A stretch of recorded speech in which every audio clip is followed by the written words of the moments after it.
안녕하세요. 백오부동산 스토리의 미네입니다. 자, 오늘 같은 경우에는 여러분들과요, 710 대책에 대해서 한번 살펴보고자 하는데요.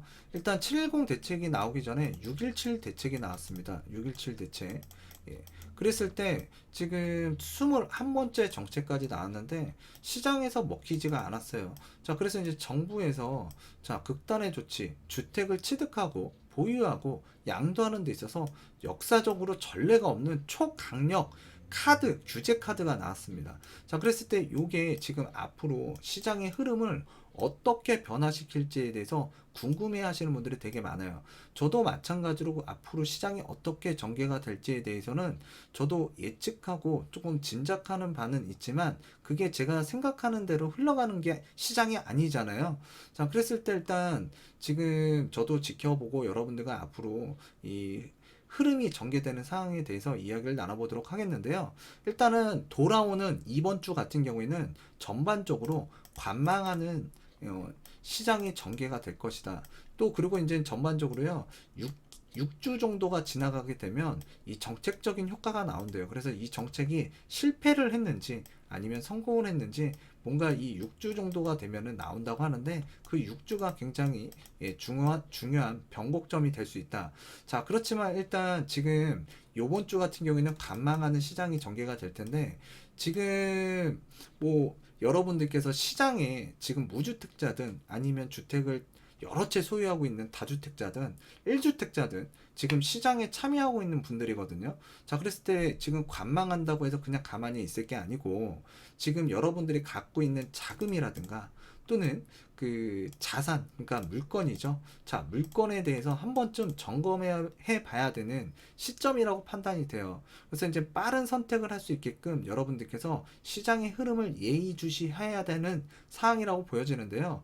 일단 지금 우리가 6.17 대책 잠깐 살펴보게 되면 수도권 전반적으로 지금 규제적으로 들어왔습니다. 자, 수도권 규제적으로 들어온 이유는 서울의 규제가 굉장히 강력했기 때문에 이 규제를 피해서 경기도나 인천이나 이런 지금 뭐 지방의 광역시라든가 이런 지역으로 지금 자금들이 이탈됐었거든요. 근데 규제가 이제 똑같이 서울과 비슷하게 다 들어오다 보니까 이 나갔던 자금들이 최근에 서울로 향하는 모습들이 그 시그널들이 포착이 됐어요. 자, 그러면서 이제 꿈틀대는 서울 집값 지금 잡기 위해서 자, 일전에 우리가 3기 신도시도 공급을 하겠다라고 그러니까 공급을 하고 추진을 하고 있죠. 근데 3기 신도시 같은 경우에는 지정하고 나서 오히려 서울의 주택 가격은 굉장히 올라갔습니다. 자, 그래서 이제 나왔던 대책이 2019년도 1216 대책이거든요. 1216 대책. 자, 그리고 나서부터 이제 서울의 주택 가격이 좀 한풀 꺾이고 지금 이제 그 하향 조정되는 모습을 보이고 있었지만 지금 최근에 이 코로나 바이러스가 또 이 2020년 상반기에는 또 문제가 됐었어요.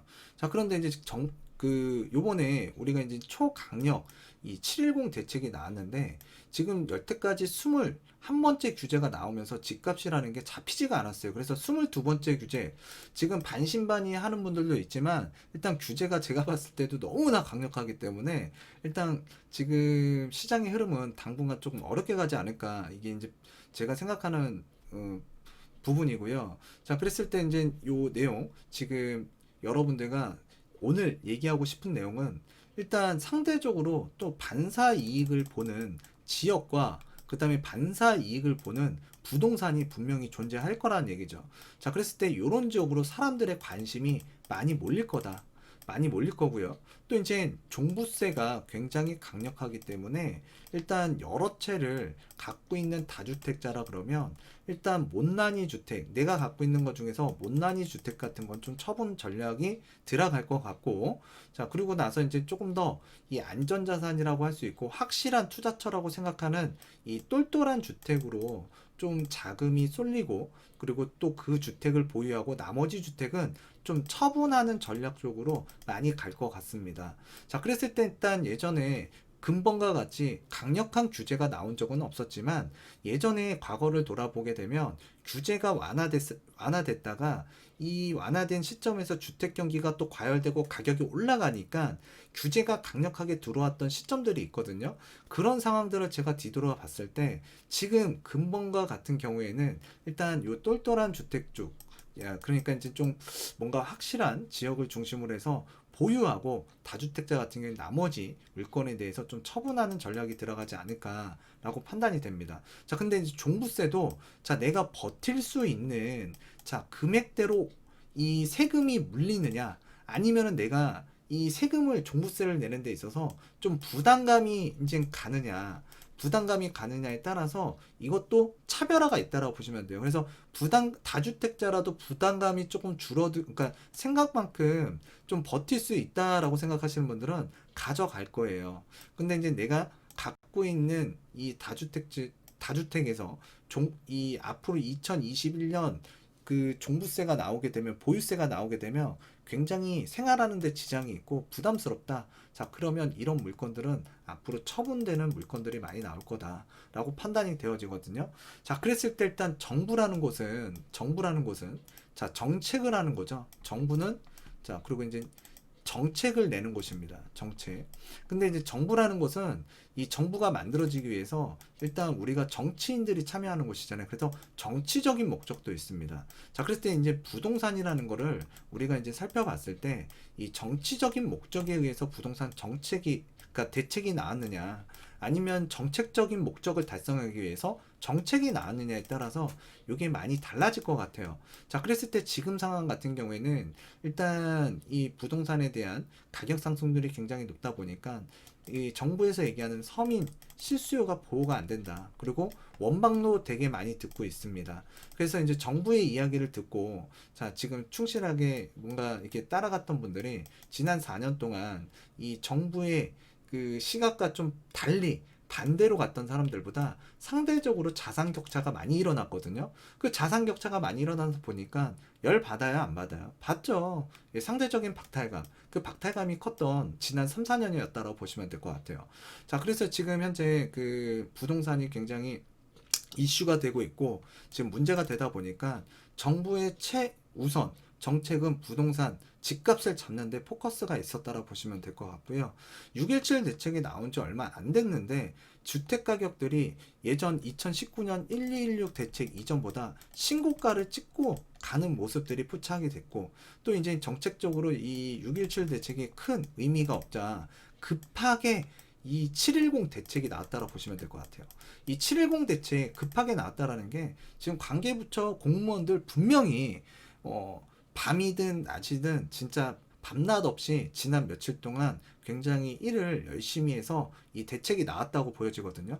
근데 이 대책이 나왔을 때 지금 완성되고 좀 정확하고 명확하게 나온 부분도 분명히 있지만 좀 불명확하게 아직 발표는 했지만 전달되지 않은 사항들이 있어요. 그래서 앞으로 Q&A라는 형식으로 또는 이제 조문이라든가 또는 뭔가 이렇게 그 유의사항이라든가 이런 내용에 대해서 추가적인 발표가 있을 거라고 보여집니다.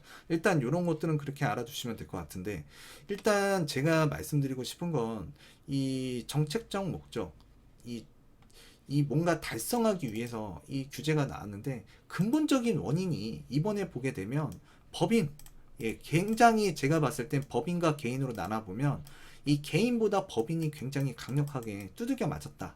자, 그리고 이제 개인 같은 경우에도 다주택자가 지금 굉장히 이제 다주택자도 급이 있어요.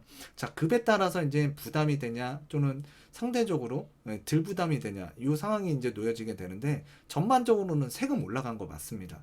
자, 그랬을 때 이제 다주택자가 주택을 여러 채 소유하기 때문에 일단은 부동산이 과열됐다. 그래서 지금 책임이 이쪽에 있다라고 판단을 하는 거예요. 책임이. 그래서 얘네들을 눌러주기 위해서 규제가 강력하게 나왔다고 보시면 되는데 일단 우리가 그 2017년도 당시에 김수현 청와대 사회수석님께서 그 참여정부 동안에 아파트 가격을 잡으려고 크고 작은 부동산 대책 17번을 발표했는데도 부동산 가격이 많이 오른 점으로 봤을 때 명백한 실패라고 말하면서 당시 노무현 정부 부동산 가격을 잡는 방법을 고민했고 부동산 가격이 오르면 수요 억제하고 공급을 늘려야 된다는 공식에 따라서 수요를 억제하고 그 다음에 이제 공급 확대 정책을 폈지만 실효성이 없었다라고 했습니다. 공급을 확대하는 정책.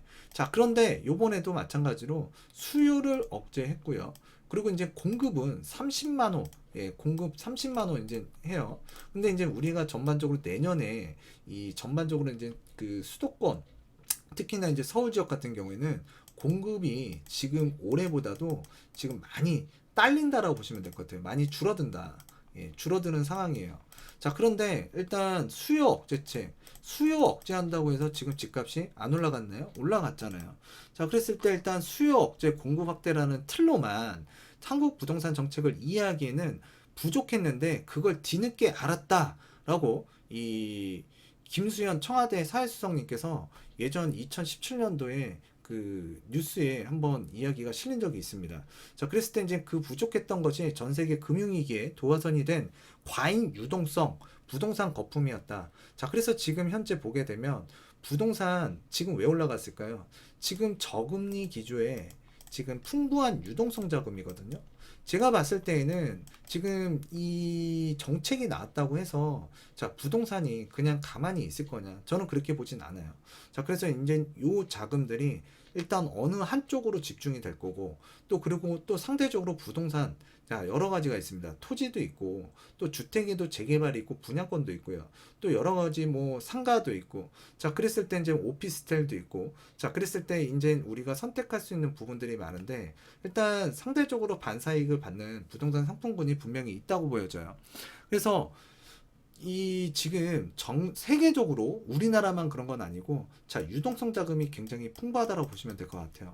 그리고 이제 저금리 상황인데 미국에서 금리 올리지 않는 이상은 우리나라 금리 올리기 어렵습니다. 자, 그래서 이제 미국의 이 글로벌 금융 환경과 함께 하고 있는 대한민국 시장인데 지금 전 세계적으로 지금 이 유동성 자금 굉장히 풍부하고 이 자금이 갈 데가 과연 어디가 있을까?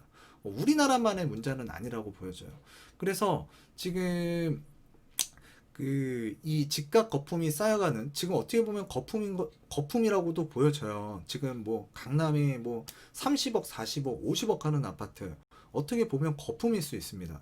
이 풍부한 유동성 자금 때문에 지금 가격이 거시적으로 살펴보게 되면 굉장히 많이 올랐다고 보여지는데요. 일단 집값 거품이 쌓이는 동안 그 왜 전문가들이 위험성을 눈치채지 못했을까? 자, 근본적으로 달라진 부동산 그리고 이제 금융관계가 이 달라졌는데 지금 그 상황에 대해서 지금 눈치채지 못한 거예요. 자, 그래서 이제 부동산과 유동성의 관계가 이전과는 근본적으로 달라졌지만 자, 위험성을 제대로 이해하지 못했기 때문에 지금 이러한 현상이 일어나고 있다고 보여져요. 그러면 지금 근본적인 문제가 이 법인 다주택자, 개인 다주택자 여기에서 찾으려고 하는 게 저는 좀 문제가 있다고 보여지고요. 그랬을 때 이제 법인이라든가 다주택자가 지금 이 문제가 돼서 최근에 710 대책이 강력하게 나왔는데 만약에 이 이후에 이렇게 강력하게 나오고 난 이후에도 주택 가격이 다시 부동산 가격이 재차 상승하고 꿈틀거리고 있고 어떤 특정 지역이 주도적으로 움직인다 그러면 이 대책 역시도 실패라고 보여져요.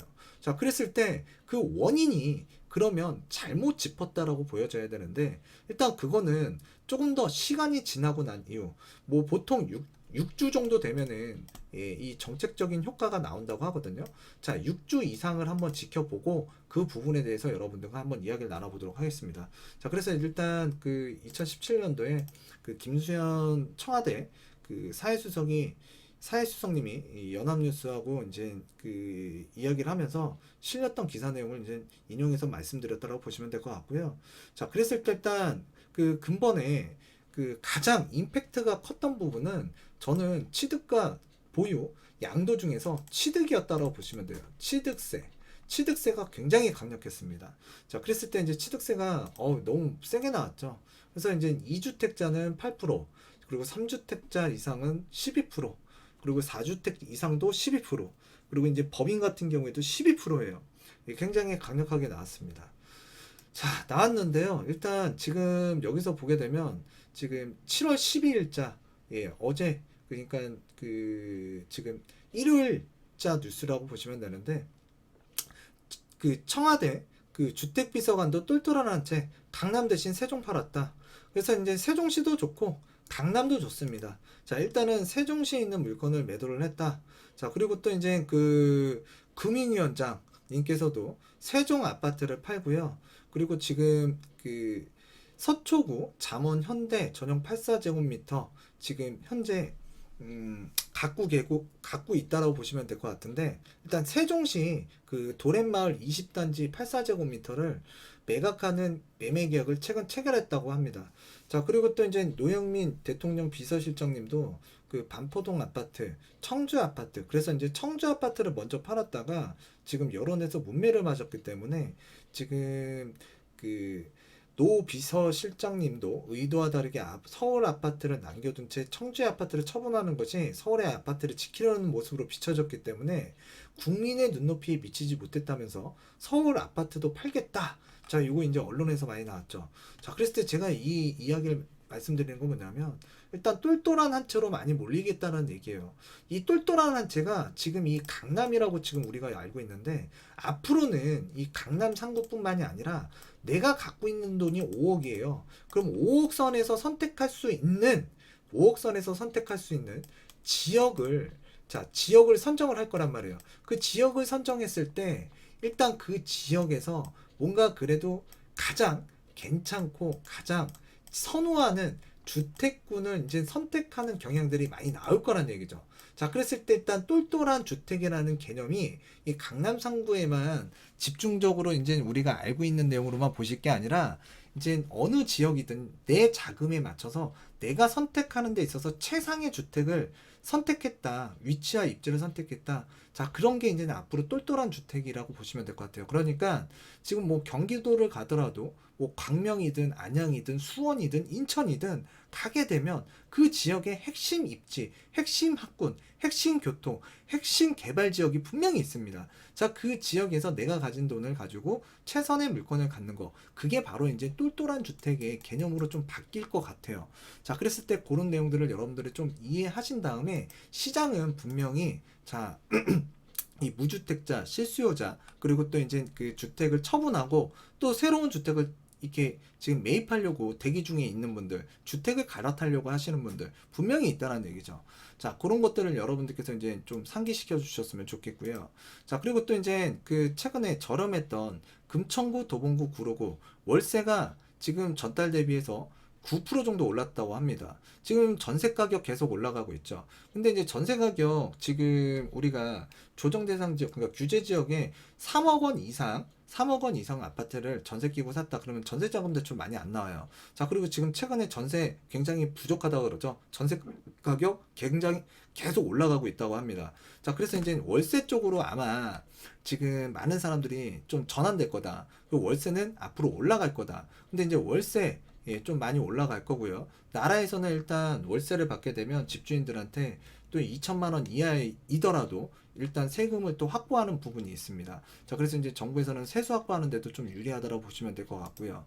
자, 그리고 또 이제 그 하나 말씀드리고 싶은 게, 요 시중에 풀린 돈, 통화량, 그리고 저금리 지금 계속 늘어나고 있다. 그래서 이제 통화량이 계속 늘어나고 있다고 하는데, 지금 요 돈 풀린 게 광의 통화 M2 자금을 한번 살펴보게 되면 2018년도부터 지금 금년도 2020년 4월 한국은행 자료를 보게 되면 지속적으로 상승을 했다고 보시면 돼요.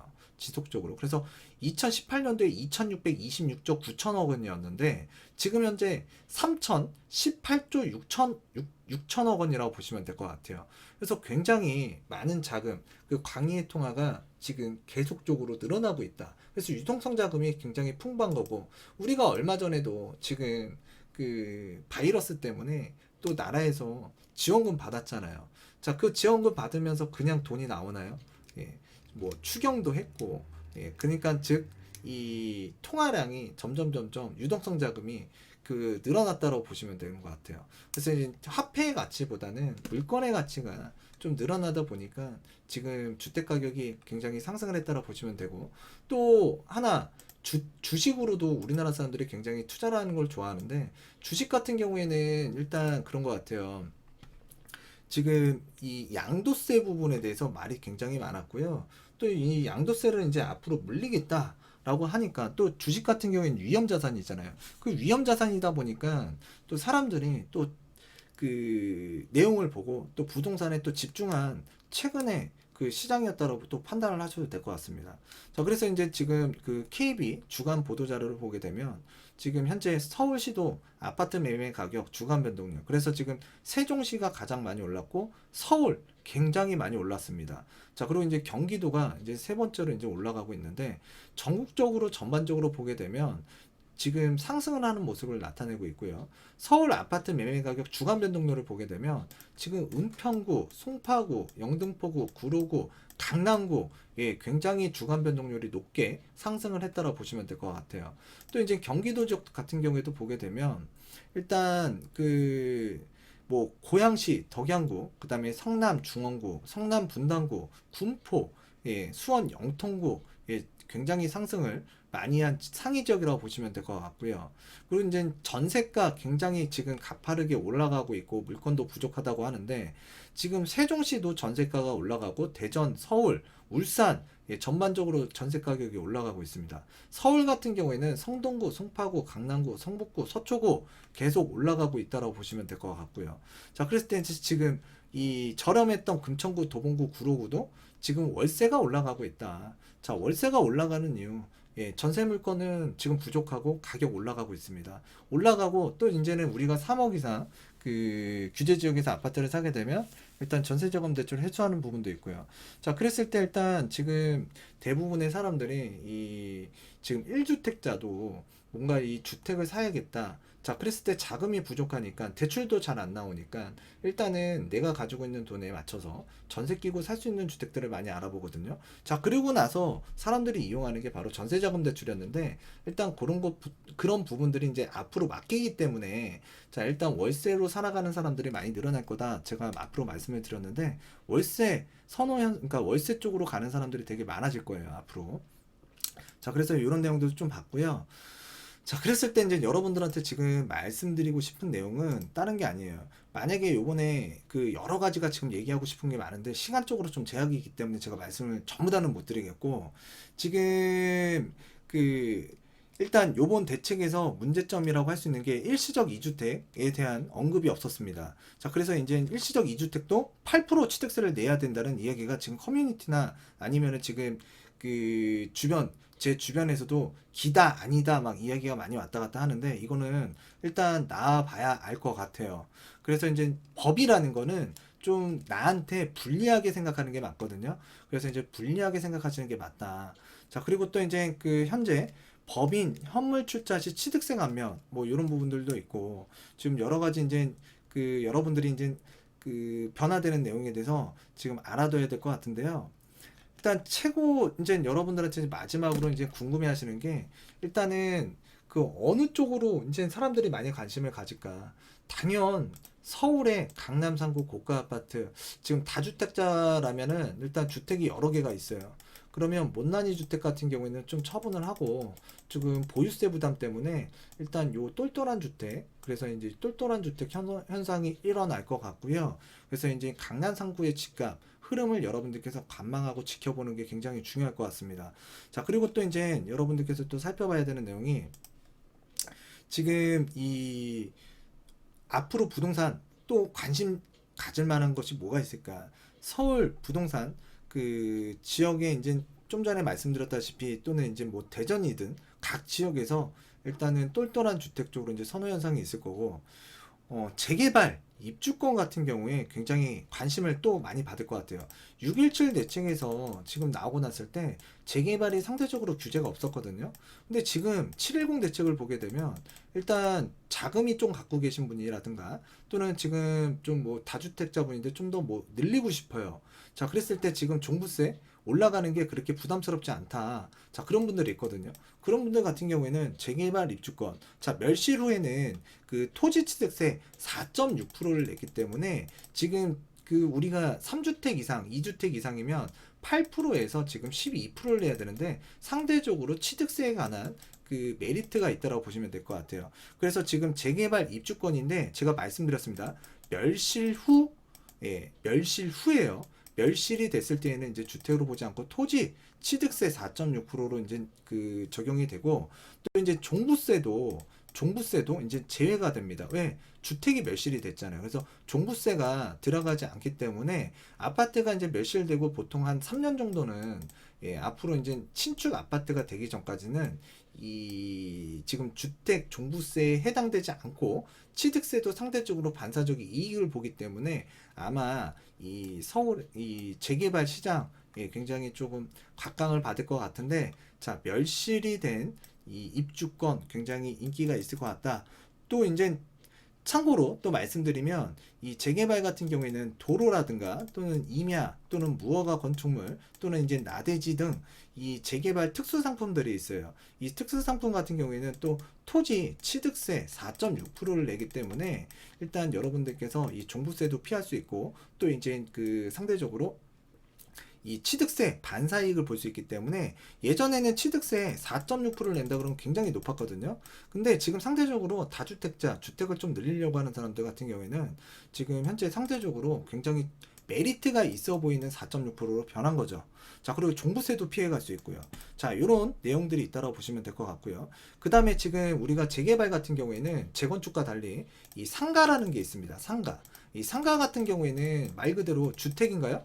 주택이 아니죠. 자, 그렇기 때문에 일단 이 관리 처분인가 나기 전에 이 상가들 굉장히 예, 인기가 있을 것 같고요. 그 다음에 이제 관리 처분인가가 났더라도 일단 그 우리가 그, 그 부분이 있잖아요. 그 지금 그 이제 앞으로 멸실이 또 되게 되면 예, 상가 같은 경우에도 관리처분 인가 이후에도 꾸준히 좀 관심을 많이 가질 것 같아요. 상가 같은 경우에도 취득세가 4.6%죠. 예, 상대적으로 지금 예전에는 비싸 보였던 4.6%가 메리트가 생겼다고 보시면 돼요. 자, 그리고 또 이제 오피스텔. 자, 오피스텔하고요. 그 다음에 이제 그 아파텔이 있습니다. 자, 아파텔 같은 경우에는 좀 만들어진 명칭이라고 보시면 되는데 일단 오피스텔이라고 보셔도 될 것 같아요. 오피스텔 같은 경우에는 취득세가 4.6%예요. 자, 그리고 이제 오피스텔은 취득할 때 주택으로 보지 않기 때문에 4.6%라고 보시면 될 것 같습니다. 자, 그런데 자, 여러분들 요즘 최근에 유튜브들이 이런 얘기하죠. 이 오피스텔이 수혜를 많이 받을 거다. 자, 그랬을 때 여러분들 그렇게 생각하시면 안 되고요. 여러분들이 오피스텔이나 아파트를 취득했는데 지금 취득할 때는 주택으로 보지 않아서 4.6% 냈습니다. 근데 여러분들에서 주택으로 이제 임대를 놨다. 주거용으로 지금 사용이 되고 있다. 주거용으로. 그렇게 되면 여러분들 이제 재산세, 그다음에 이제 종부세죠. 종부세가 이제 부과될 수 있고요.